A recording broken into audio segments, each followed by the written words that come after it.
want to talk to you all about today is my emergency trauma kits. These are kits that I might carry on my war belt, that I might have in a pocket, I might have in a backpack when I'm hiking, and they're designed to stop major bleeding and possibly airway problems depending on what's in the kit and how you equip it. They're not meant for small issues like small lacerations, things, abrasions, things along that line. That would be a boo-boo kit, something that's got like Band-Aids and antibiotic ointment in it, maybe some roll tape or something like that. Just those basic things. So here we go. I'll get into some of the stuff I carry and then how I carry it. Okay, let's get started. So the first thing I'll talk about is some of the items that go into my smaller basic kits. Easiest thing you can carry on you for the most part, the two easiest things I should say, is going to be a tourniquet and some kind of wound packing material. You have pretty much two options when it comes to wound packing. You have hemostatic options and non-hemostatic options. You got gauze that you can stuff in the wound that doesn't have a hemostatic agent, which is a blood clotting agent, or it does have an infused in it. A couple examples, like I have a table here, I have some Quick Clot, right? And Quick Clot Combat Gauze, and I have some Celex Rapid Gauze. This actually is Z-fold. You can use a couple different ways. You can put it in the wound. You can also put it on top of the wound, depending on what kind of wound it is. And then tourniquets. You have all kinds of tourniquets. You have the Special Operations Forces tourniquet, or SOARESCUE, and then you have the CLOT, Combat Application Tourniquet. There's a ratcheting tourniquet. Here's a blue cat. Here's a cat still in the package by North American Rescue, or package from North American Rescue. Here's a SWAT-T. What else do I have here? I have rats. Okay. There's a bunch of different stuff. Then there's improvised tourniquets, which, hey, if you decide not to prep, that's what you're gonna be stuck doing. But if you can prep, a real tourniquet is gonna work much better. Each tourniquet has its own individual way of being used, and so there's some tourniquets with a few pros and cons to them, and then some tourniquets that just are mostly cons. For instance, the RATS tourniquet, rapid application tourniquet, or RATS. This one designed by some special forces dudes. It's easy to carry on you. I mean, look how thin that is, right? But it's not approved by the Tactical Emergency Casualty Care Association or something. I don't know what it is, but it's not approved by them because there's some issues, like if you don't wrap it wide enough, if you don't do your wraps wide enough and proper, you could actually cause tissue damage versus stopping the bleed type thing. So you have to wear that stuff. Again, it's more about knowing your equipment, how to use it, and practicing with it, and using it, not only practicing with it, but doing some drills with it as well, where you put yourself under a little bit of pressure. So that's the tourniquets, that's the Quick Clot. Those are the two basics. There's other stuff you can add in. I always like adding some duct tape. You can buy those pre-rolled small rolls of duct tape. I like adding in. I generally carry hemostatic infused gauze. I like having a rolled gauze or a Z-fold gauze that isn't infused with a hemostatic agent. You have pressure dressings. Here's North American Rescue 4-inch pressure dressing, designed to go on. It's got a pad. You put the pad on, and then you wrap, and then it's got little clips to hold it on there. I've seen some where there's a pad, and then it's got strings you tie. I don't know if those are older school type stuff, but those are good to have as well. Scissors, right? Some trauma shears. The safety shears are good, so you don't actually poke somebody. This is a big one. I have in here, two different ones. So these are in a Ziploc that I just Ziplocked myself.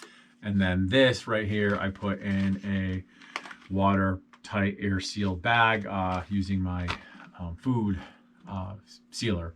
A couple pairs of gloves that fit me. I wear 2XL gloves, so a lot of the kits you can buy don't come with 2XL gloves pre-packaged. So that's, for me, I always have gloves around. You can have a decompression needle. You could have an NAP, a pharyngeal airway, or something like that with the jelly that goes with it. So there's different things that I've seen in different kits. You know, the military issues an IFAK to its soldiers. It's got a predetermined items in it. They all carry extra tourniquets on them from what I see these days. I've been out since the 90s, so I haven't had a military. My military issue was a bandage, right? Well, like, you know, like this, bandage like this, and triangular bandana style cloth that you would use to do improvised splints. You can use this to do a tourniquet. They taught us how to do all that stuff back in the infantry unit that I was in. So that's equipment. Oh, here's another one. You could get a stretchy, flexible bandage like this. This is good for pressure if you're putting a lot of gauze down or something like that and you want to wrap it to seal something. That's another one. I mean, that's kind of bulky. You make smaller ones, you make bigger ones. This goes in a bigger kit that I have. But should I run out of pressure dressing like this, I can always take some gauze, slap it on the wound, grab that thing, and crank, and then tie it off at the end. Oh, here's a smaller one right here. See? So some of the stuff, so all this stuff I carry in different ways. I started out carrying in a kit I started looking for a kit. I probably just put it in some kind of regular like pouch that I had, a 511 or a I don't know, whoever made it, right? And then I was like, let me look for something specific. I think one of the first ones I came across was this one by High Speed Gear, or it might have been SOE Gear. Not sure which one. It was one of the two. This is the High Speed Gear one. You can see it's kind of large. So I was thinking for a belt for when I was on patrol. Got this thing. I tried carrying it. It was kind of large. I did carry it on my belt back here. You know, it's got 3 pouches, a main compartment here in the middle. Then it's got a pouch on this side, a pouch on this side with these like not cords, but these straps like this. It would help you pull the item out. I kept tourniquet on one side, I kept scissors on the other. And that was primarily for me, okay? Or somebody that I deemed, you know, that I wanted to do it on. It wasn't designed for civilians, so I would probably use it on an officer or myself. Kind of bulky. I didn't like the pull cords that much. I'm still not a fan of these pull cords on much. These plastic buckles tend to stretch over time, like work their way out. The cords wear over time. Not a bad bag for what it was. This is the SWAT-T one, SOE Gear one that I had. Never really used it. I had a hard time setting it up, and I just didn't want to bother with it. I do use parts of the kit though, still to this day. So then I started looking around, and I came across the Blue Force Gear Micro Trauma Kit now. I like this. It's got these 2 Velcro loops here to go onto a belt. So my duty belt had Velcro on the inside, so that worked really well as well. So not only did I have the loops, but I had the Velcro on the inside, so it wasn't shifting around. You could it's got, 2 spots to put clips through, something like that. If you want to clip it to a belt or clip it to a bag or something like that, or clip it to a vest or whatever. So it worked well. I had it on my belt for my duty belt. It worked for a long, long time. It has a spot to put a placard here if you want to. I got a red placard in there to show medical. It's, die cut there. And what this works is there's these 2 tabs, and I like the tabs are designed well. They have little balls inside each one, so it's got something to grip on besides a flat piece of whatever this material is. And you pull, and it came out like this, and it retained everything, which is nice. I still keep this kit. I mean, I don't take the kits apart when I build a new one. I put new stuff in it. Kit stored a decent amount of stuff. I've got gloves. I have chest seals. That's another item I forgot earlier. Chest seals, right? Chest seals are another one you could put in your trauma emergency first aid kit to keep somebody from dying. Chest seals, I always carry 2 chest seals. Chest seal is a seal that goes over a hole on the chest, heart, lungs.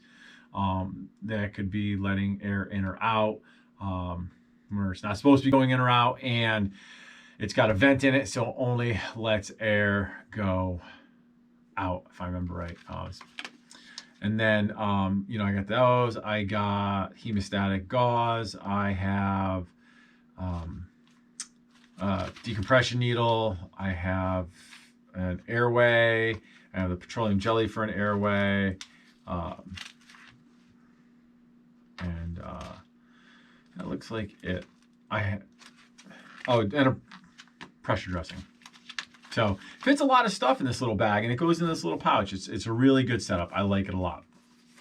I started looking around for something a little bit bigger to throw in a bag, like my duty bag, in case I needed something more if I was going into an active shooter or something like that, and I wanted to grab something just to throw in a cargo pocket. I tried this 511 bag. It's a little too big for a cargo pocket, that's for sure. But I kept it because it's got uses. I can attach it to a backpack. It's got these molly stick type things here. You know, you can make these into a belt loops by putting them through the certain way, or you can attach them to a molly on a vest or a backpack or a bag of any kind.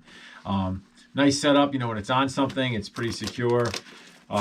It's got this grab handle on top, so when it's held onto something, you pull it open like that, but it only goes open that far. It doesn't open up all the way, so everything sits inside there. You can see there's a red bungee, and then there's like 2 pouches in here. I think 2 or 3 separate compartments.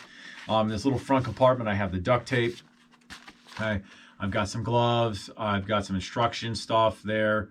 You know, it never hurts to carry the instructions in case somebody else is going to use your equipment, or you need a refresher or something like that. Honestly, it fit in there, so I said, why not? This is more than a trauma kit. This is more of a little bit of got a little few boo-boo items in here, but it's set up for like a few, if I had a couple people that needed care. I have sterile pads, larger pads right here for pressure dressings. I have this is, if you're gonna do a kit, this is my recommendation, is you buy a pre-made kit like this. So here's one compact officer response emergency kit by North American Rescue. And then here's another one, the individual aid kit by North American Rescue. And I'll show you another one in a little while. Honestly, I think these are the way to go. Everything comes sealed inside and nice and tight. And kits come with different things. Like this kit does not have a tourniquet. This kit has a tourniquet in it. It has a cat tourniquet in it. So, you know, depending on what kind of pouch you're going to put it in, determines what it's got, you know, which one you can get. But, you know, I've got chest seals. I've got hemostatic gauze. I've got roll bandage in here. So I got a pretty decent amount of stuff in here to treat 1 or 2 people if I need to. Either one really bad person with a bunch of holes, or, you know, a couple people with less holes. But again, kind of bulky.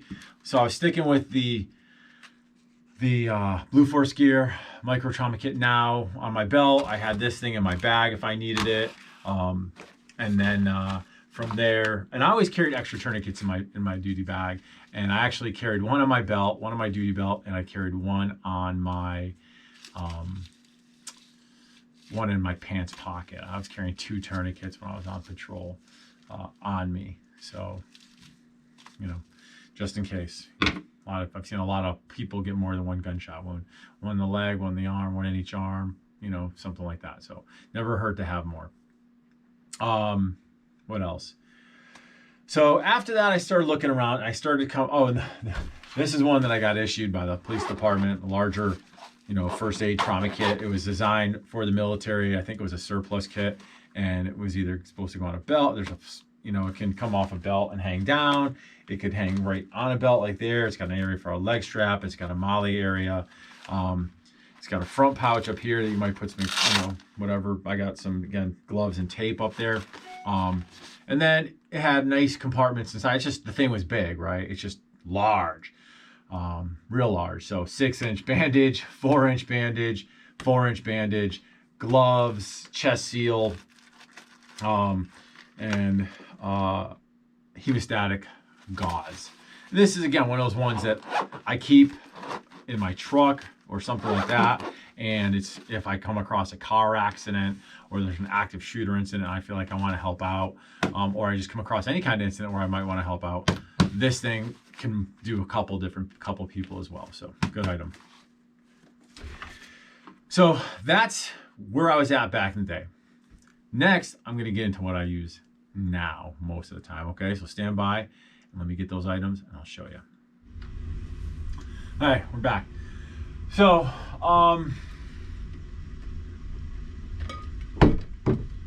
there's another one for medical, hydrate or die, right? Water is super important. Make sure you drink your daily dose. Drink water before you're thirsty, and try and stay hydrated, especially if you think you're going to be in possible situations where you come into harm's way, because the more hydrated you are, the better your survival rate is. All right, so what do I use now most of the time? I've got 3 primary setups. Okay, one is on my battle belt. This is non-EDC.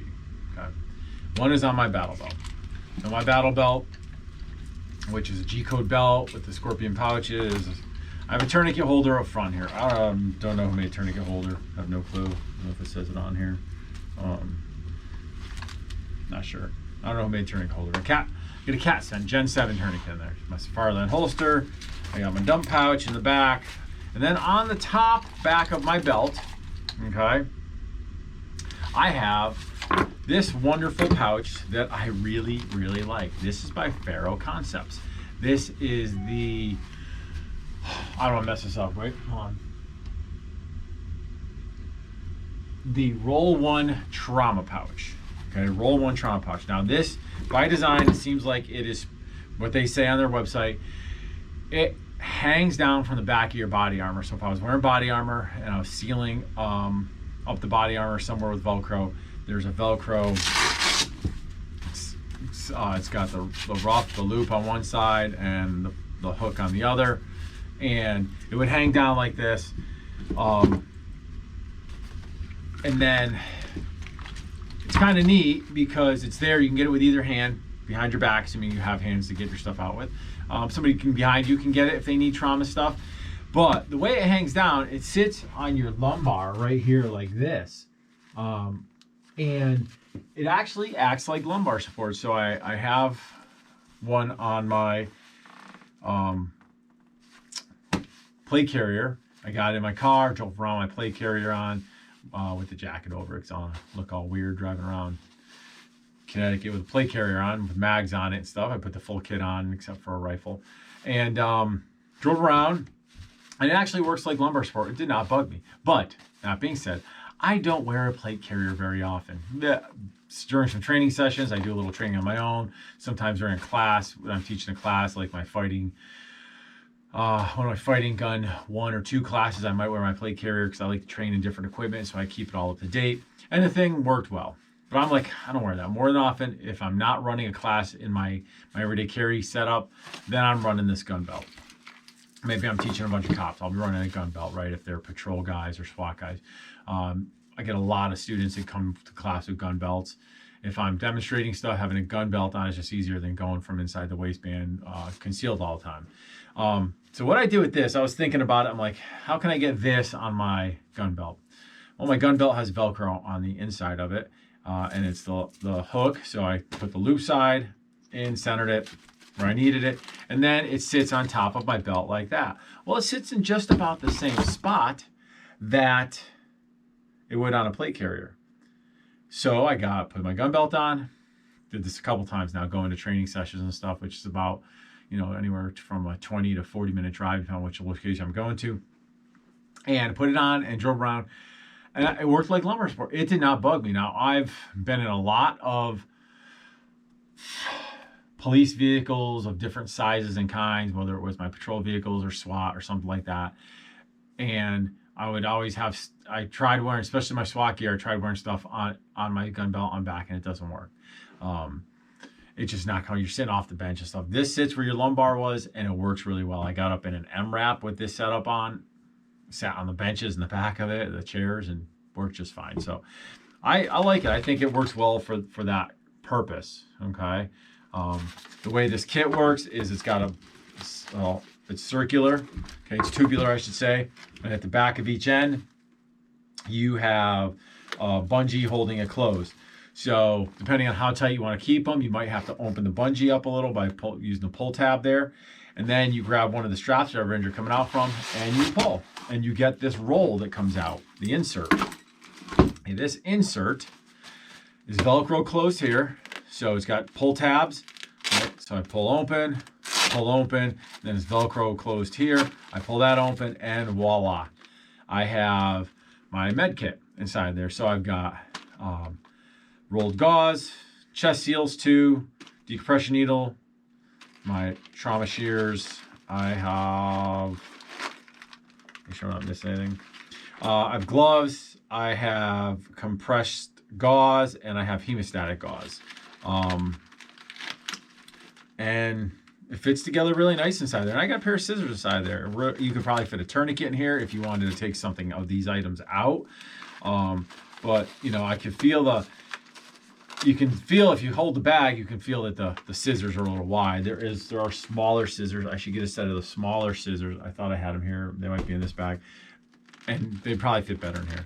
But I got a bunch of stuff. Oh, note on the decompression needle. So no, I'm not going to use the decompression needle on somebody. I've been shown several times how to use it. I have no real world application, but why do I carry it?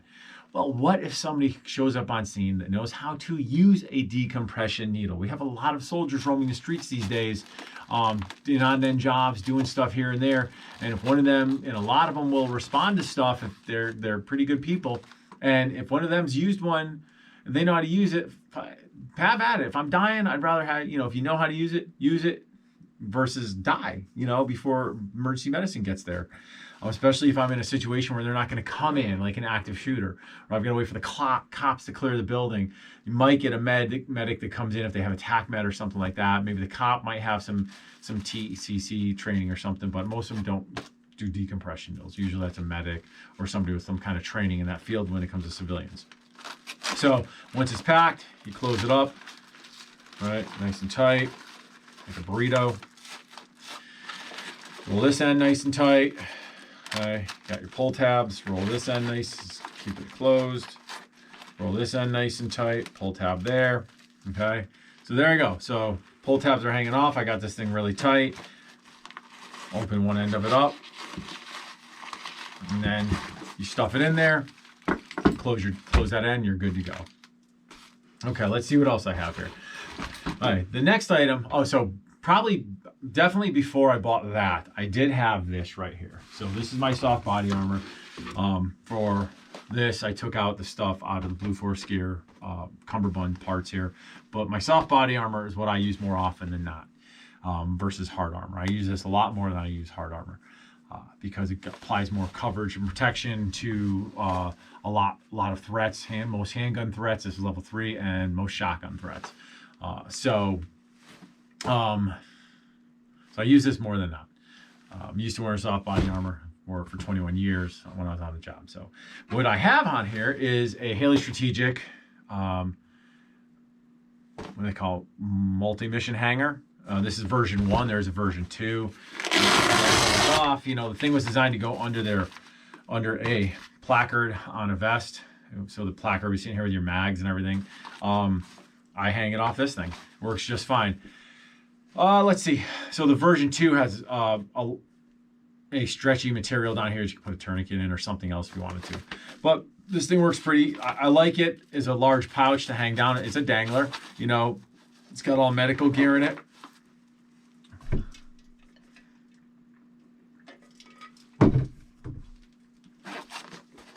It opens up really wide. Okay. The one thing I have noticed with this, the zippers sometimes get caught on the material on the edges, but I'm pretty sure I'd be able to get the thing open without too much of a problem under stress. But again, see, the material's getting caught on those edges there. So I have noticed that happen a few times. But once you get it opens up pretty well. It's Velcro on the inside. There's no pouches on the bottom on the flap. But what and then there's Velcro on the top up here. Again, no pouches, just Velcro. So the whole inside is Velcro. And what I have in here is a little older cat tourniquet, cat T, cat tourniquet. And then I have this kind of clamshell system here. This is kind of an ad hoc thing. This is that SOE gear. It's an insert for one of their pouches that they have. I have it Velcro closed, so it won't come, not Velcro, I have it elastic band closed, so I can literally just rip this thing open like that. If I want to, I don't have to pull elastic band off. And then I got a bunch of stuff in here. You know, it's got an area to grab it, hold it, run with it, or something like that if you want to. But it's got the 3 loops on each side, heavy duty, not stretchable nylon. Here's my small trauma shears. Got airway, a nasopharyngeal airway or nap. I got chest seals. I got hemostatic gauze. I have compression dressing, non-hemostatic gauze, another hemostatic gauze, and a set of gloves in here. So a bunch of stuff in this setup. Worked well. And it's, you know, it's not small. It's, you know, I could probably fit this in a pocket. I could obviously take a bunch of stuff out of here and fit it in a pocket without a problem. But I knew it's going in this thing, so I knew I had a larger area to hold stuff. You know, I could throw one of these in there, right? If I wanted to, any number of things. But I had this stuff anyways, so this is what I use. Put the elastic band back on there and put all this stuff back in, put the tourniquet back in on top. I like protecting my tourniquets. I don't like having tourniquets just sitting there with elastic band on my gear. I like them in pouches where they're sealed and I can get to them with one hand without a problem. I know a lot of dudes will just strap it to their belt, strap it to the front of their rig and stuff like that. I get the easy access part, but it also is going to put a lot of wear and tear the more it's exposed to the elements, and it's going to put a lot of wear and tear on it, and those parts do degrade after time. So, you know, be careful of that. Let me put this back on here.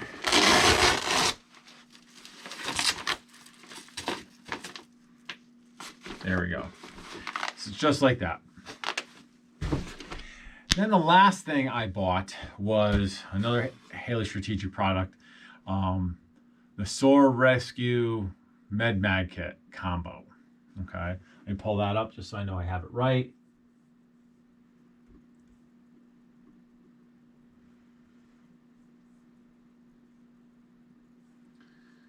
Where are we? Here it is. Yep, the Med Mag combo, Haley Strategic. They combine with SOARESCUE, or SOAR. I don't know. I think it's just SOAR. I don't think it's SOARESCUE. And they made this pouch right here with a pre-made kit that goes inside of it. So the pouch, nice pouch. I like it. I mean, it's holding a lot of stuff on here. It go on your belt, go on a vest. It's set up with MOLLE, or there's a run through for belts. In both directions. There's a run through here. There's a run through here. And then, like I said, the MOLLE. So what does this thing have? So you got a main compartment in here that's got elastic on each side so it stretches. You have elastic across the top. You can see I have a tourniquet in there. I have an elastic pouch here. I have a decompression needle. And on this side, I have a pen. I've seen people put, I think on their website, Haley puts a glow stick in there, right? So, you know, it can hold a bunch of stuff. Oh, and then on the back, in that cross through, I got a set of shears that can sit in there. So, you know, it holds a bunch of stuff, which is nice. I can minimize it by taking this stuff off. And I think if I minimize it, I take all this stuff off like this thing will actually, took the wrong end of my marker out. This thing probably fit, and it's designed, the insert I know is designed to go into an M6 pouch. I think this whole thing will fit into a magazine, rifle magazine pouch. Excuse me, sorry folks. So I think this whole thing will fit into a rifle magazine pouch on a plate carrier, on your belt or something like that. But I forget if it's this or the whole thing or not. But if not, the combo means that it comes with the kit. The kit will definitely fit into a magazine pouch without a problem. What does the kit have in it? It says right here on the front. So this is the SOARESCUE Med Mag. That's it. SOARESCUE or SOAR. Low profile medical kit, hybrid IFAK with hemostatic, it says. First line. Contents: 1 high fin twin compact, 1 nasopharyngeal airway or NPA, 1 4-inch trauma dressing, 1 hemostatic gauze, and 1 pair of gloves, which probably don't fit my larger hands. So some decent amount of stuff in there. You could take care of a wound or two with this, you know, alone. And the kind of wound you have. So nice kit. It fits in there easy. When I add a tourniquet, you know, to the outside of it, on here, it gives me even more options.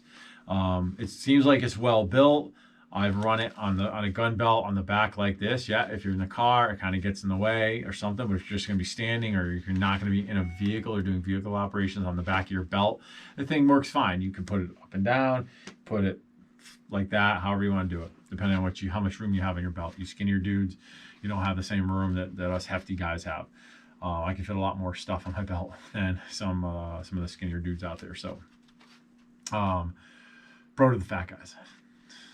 So that's that. That's the latest thing I've been using. I like them all. I mean, honestly, the Trauma One roll for a gun belt is really good. The Med Mag will go on a gun belt. I like the Trauma One roll a little bit better for the concept on a gun belt along the back, that it's going to be a lumbar support. For me, it did work like a lumbar support. You know, a hanger on a carrier or a vest in the front. You can have the Med Mag, the Trauma One roll pouch on the back. You could have one of these in a pouch. Not a bad setup for you know, for your more non-EDC equipment, right? If I was rolling into an active shooter or something like that, I could put any of this stuff on. I'd be probably good to go, assuming that you know, that I'm the only one there and there's not going to be somebody else that shoots me by mistake thinking I'm the active shooter. Again, my recommendation is always buy a pre-made kit unless you know what you're doing. You can always add to this stuff with ease, but the pre-made kit makes everything waterproof. You can throw this in a cargo pocket, a pouch on a bag, anything you need. They're nice. Again, they make them with tourniquets. North American Rescue makes it with a tourniquet. Without, you have SOA Rescue. They make their kit. I'm sure they make other kits. I've been to their website. Pen. You saw me with a marker. Markers, I have Sharpies and a lot of this stuff. Sharpie is excellent for marking stuff for follow-up medical personnel, or for you to remember what happened or what you did. Times you applied tourniquets, you can write it on the tourniquet or on the person. You can mark any wounds or anything like that. I mean, if the person's got severe wounds and they're in serious trouble, a little bit of marker is not going to hurt. What do I carry for everyday carry? That's what we're going to get into next, okay? Stand by. I'll be right back with that. All right, my everyday emergency trauma equipment. This is stuff I might carry on me every day. I don't always carry it. Sometimes I do, sometimes I don't. Depends on how lazy I'm feeling. Tourniquets. I don't roll around with a cat or a SWAT-T in my pocket. I just don't. I tried it when I was wearing cargo pocket pants sometimes. It's not bad, but I just don't. The way I set up my equipment, I buy pants that are designed with a little bit of multi-mission use, okay? So you're not going to catch me in your standard 5-pocket jeans. My jeans usually have 7 to 8 pockets, no cargo pockets, or I'll wear Tactical Distributors, some of their pants, which have some extra pockets and stuff as well. And what I do is, along with the other stuff, which you can see on my Instagram post, all the other stuff I put in my pockets. Sometimes I'll run a SWAT-T. I like the SWAT-T because it's compact. The only thing I don't like about the SWAT-T is that if I have to apply this thing one-handed to a part of my body, it becomes really difficult to do it one-handed. Two-handed, not a problem. Put it on somebody else, not a problem. It does its job, buy it. And I can tell you, if you're going to get one, get 2, open one, practice with it, keep the other in its original package so it's sealed up nice and tight, resistant from air and moisture and stuff like that. I'll run around with the rats. Okay, I'm not here if you don't like the fact the rats is not on the TEC Association, whatever it is, approved list. I don't really care. Don't fall under their guidelines, so it doesn't matter to me. But I've used it on myself and other people in training, and I've been able to stop the pulse on simulation stuff, stop the bleed using this thing. If you know how to use it properly, it works. Both of them are nice and low profile. I've seen people wrap this around their waist, and I've seen people wrap it into a belt and stuff like that. The other thing I'll carry is one of the gauzes. I'll throw one of these gauzes in my pocket. This is a bunch of gloves. I have one that's just got 2 gloves in it. So these 3 things don't take up much. They can go in multiple pockets, or this versus this. Works really well. If you have the ability to put holes into people's bodies, it's not a bad idea to have the ability to help people as well. You're under, as a civilian, you're really not under any obligation to do so, and you have to be careful of bloodborne bloodborne diseases and viruses and things like that. So, you know, you got to make that decision yourself. I would tell you get some training. Obviously, if you don't know, I have a class coming up called Win the Fight, which is April 23rd here in Connecticut. And it's Win the Fight for me. It's a bullets and bandages course. So I have my friend Tony, who's a extremely well versed medical trainer in emergency services, doing the medical. Him and I are doing the medical portion of the class. I do have a like a medical certification for emergency trauma only for a few things through the USCCA, right? Nothing really crazy. But I've done a bunch of classes, so I have some good applications, and I've seen some of this stuff used in real life in motor vehicle accidents and whatnot. So Tony's the leader of that portion of the class. I'll be assisting him.